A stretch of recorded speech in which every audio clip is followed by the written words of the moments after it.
approaching retirement and feeling a mix of both excitement and some significant anxiety? Are you wondering how to make the transition as smooth as possible? Imagine waking up on your first day of retirement. The alarm clock doesn't buzz, there's no rush to beat traffic, and your calendar is blissfully empty. But as that initial euphoria fades, a nagging question emerges. Am I really prepared for this new chapter of my life? Well, today we'll tackle that question head on, and I'm going to equip you with the knowledge you need to confidently step into retirement. Stay tuned as we explore the top financial tips for transitioning into retirement on today's Financial Friday episode of the Ask Ralph Show.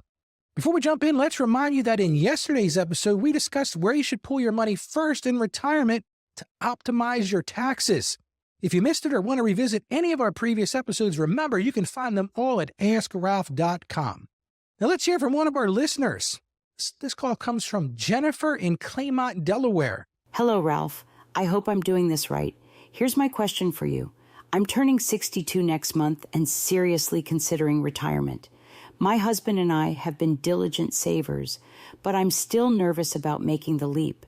This inflation is really a concern with the price of everything going through the roof, and I'm worried that we may not have enough saved for a fruitful retirement. So my question is really, what are the most important financial steps we should take as we transition into retirement? I'm particularly concerned about healthcare costs and making our savings last. Any advice would be greatly appreciated. I keep telling my husband to listen to my friend Ralph, so maybe if he hears my voice, he'll actually listen to what you say.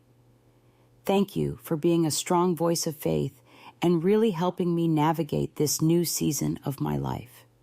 God bless. Oh, this is Jennifer from Claymont, Delaware, home of the Blue Hens. Jennifer, thank you for your question, and yeah, go Blue Hens. Yep, that's my alma mater. A proud graduate of the University of Delaware, and it's very cool to get a question from a local listener. I can still remember those Saturday mornings in the University of Delaware marching band, but like Jennifer, I'm getting closer to retirement than that season of my life. So Jennifer, your question is one that resonates with many of us as we approach this significant life transition. I'll address your concerns and share some personal experience that I hope will help you and others in similar situation. This show is all about answering your questions. So if you have a financial question you'd like me to address, please send it to Ralph at AskRalph.com or visit our website at AskRalph.com and click on the microphone icon at the bottom left to record your message. Your question might be featured in an upcoming episode just like Jennifer's today. Well again, welcome to the Ask Ralph Show where we master your finances from a Christian perspective. I'm your host, Ralph Estep Jr., and I'm thrilled you've joined me today. Your financial journey matters to me. I'm here to help you navigate it with wisdom and faith. Join our community and share this episode with others who might benefit from this information. When you join our community, you'll receive a free copy of my book, Mastering Your Finances. Now, this book normally sells for $10 on Amazon, but it's yours absolutely free when you join our email list. As we delve into today's topic, let's reflect on the wisdom found in the book of Ecclesiastes, chapter 7, verse 12. It says this, "Wisdom is a shelter as money is a shelter. But the advantage of knowledge is this: wisdom preserves those who have it." Wow, that's a great one. This verse reminds us that while financial planning is important, true security comes from the wisdom we gain and apply in our lives. Jennifer, my plan for today is to provide you some valuable wisdom to help you in considering this transition to retirement.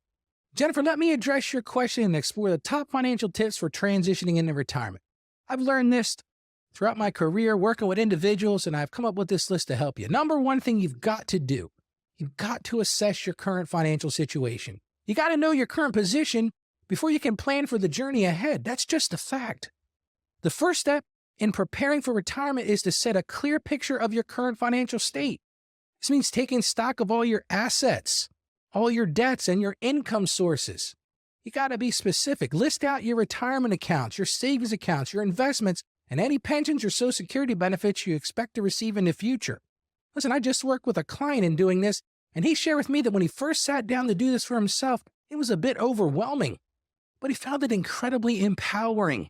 He discovered some forgotten investments and realized he was in a better position than he thought. On the flip side, he also identified some areas where he needed to make some changes. So Jennifer, here's your first action step. Create a comprehensive list of all your financial assets and liabilities. Don't forget to include things like the value of your home, any valuable collections you might have, or expected inheritance you're going to receive in the next couple years. Let's move on to the second thing, and that's number 2. Estimate your retirement expenses.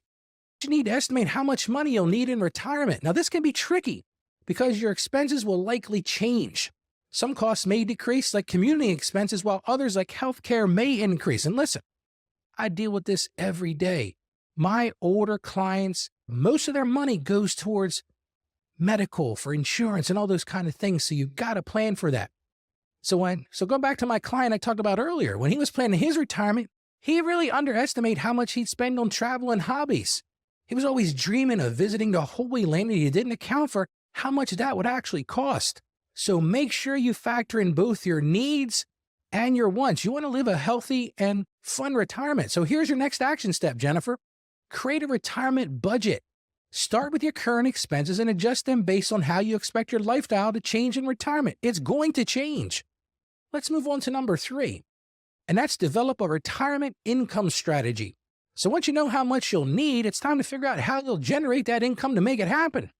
This is where you decide how to withdraw from your various accounts in a tax-efficient manner. Remember, we discussed this in detail in yesterday's episode, but the general rule is to start with taxable accounts first, and then move to tax-deferred accounts like traditional IRAs, and finally tap into those tax-free accounts like Roth IRAs.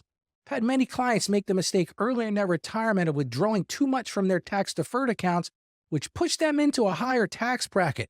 Here's what I want to tell you to do. Don't repeat their error. So here's another action step, Jennifer. Create a withdrawal strategy that minimizes your tax burden and ensures your money lasts as long as you need it.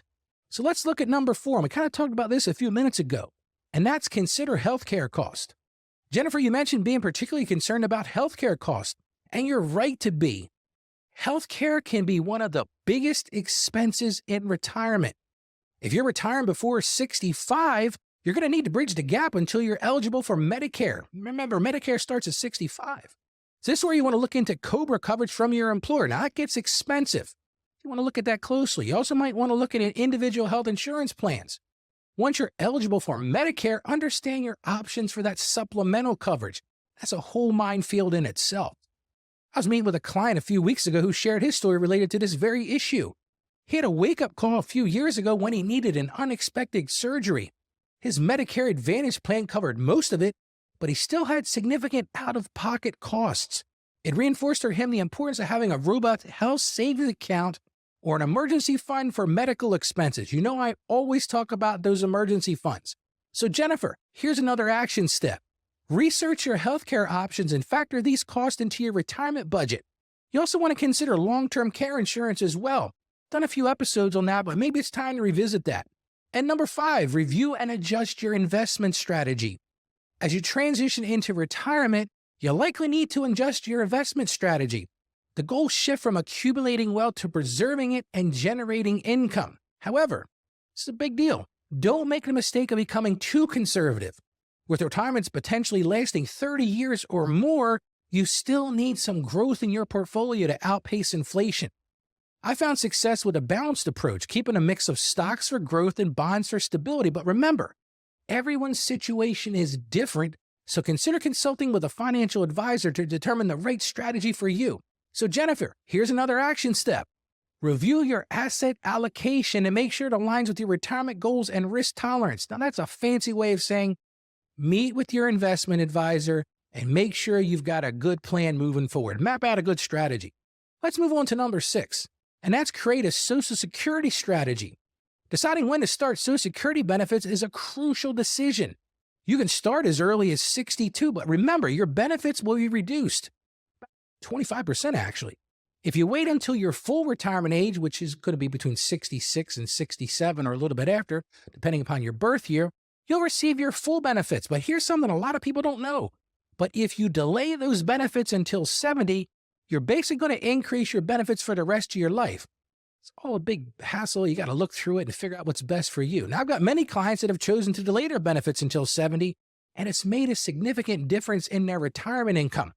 However, like I said, this decision depends on various factors, including your health. If you're not healthy, maybe you're going to start that early. You got to look at your other income sources, and ultimately, you got to have that crystal ball out and say, what is my life expectancy? So, Jennifer, here's another action step. Carefully consider your Social Security options and how they fit into your overall retirement income strategy. Number 7, plan for required minimum distributions. We talked about this yesterday. These are those RMDs. If you have a traditional IRA or 401k, you'll need to start taking minimum distributions at age 73. Now, that's the current laws. These withdrawals are taxed as ordinary income, and they can impact your tax bracket and that little secret thing called IRMA, which is your Medicare premiums. I've seen way too many retirees caught off guard by RMDs. One friend of mine forgot about them entirely, and he faced a hefty penalty. Don't let that happen to you. So, Jennifer, here's another action step. Understand your RMD obligations and factor them into your retirement income plan. Let's look at number 8. I came up with this one. I thought it's a cool one. And that's consider a retirement dress rehearsal. Before you fully retire, consider living on your projected retirement budget for a few months. This can help you identify any gaps in your planning and give you a realistic idea of what retirement will be like financially. I had a client and his wife did this for 6 months before they retired, and it was eye-opening for them. They realized they underestimated their entertainment expenses and were able to adjust their plan accordingly. So, Jennifer, here's another action step. Try living on your retirement budget for a few months while you're still working. Number 9, don't forget about estate planning. While it may not be the most pleasant topic, nobody wants to talk about this stuff. Estate planning is crucial as you transition into retirement. Make sure your will is up to date. Consider setting up a trust if appropriate and review your beneficiary designations on all your accounts.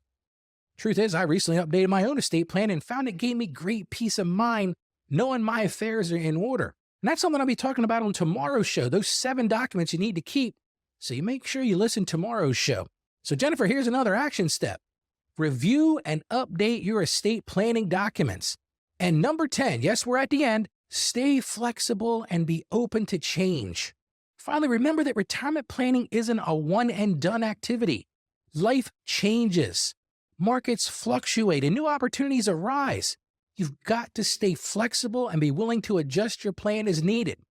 I've had to make several adjustments to my own retirement plan over the years. So, Jennifer, here's my final action step. Review your retirement plan annually and be prepared to make adjustments as needed. So, to recap, the top financial tips for transitioning your retirement are these. Number 1, assess your financial situation. Number 2, estimate your retirement expenses. Number 3, develop a retirement income strategy. Number 4, consider those healthcare costs. Number 5, review and adjust your investment strategy. Number 6, create a Social Security strategy. Number 7, plan for those required minimum distributions. Number 8, consider a retirement dress rehearsal. Number 9, don't forget estate planning. And last but not least, number 10, stay flexible and open to change. Jennifer, I truly hope these tips help you feel more confident about your transition into retirement. Remember this, retirement is not just an ending, but it's really a new beginning. With proper planning and faith in God's provision, it can be one of the most rewarding phases of your life.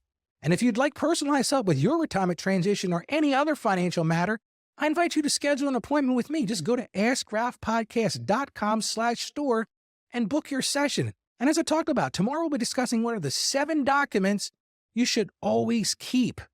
You won't want to miss this essential information. Be sure to tune in. Well, thank you for listening to the Ask Ralph Show. And remember this, my passion is to help you achieve financial success. Live out your dreams and grow in your faith. That's why I do what I do.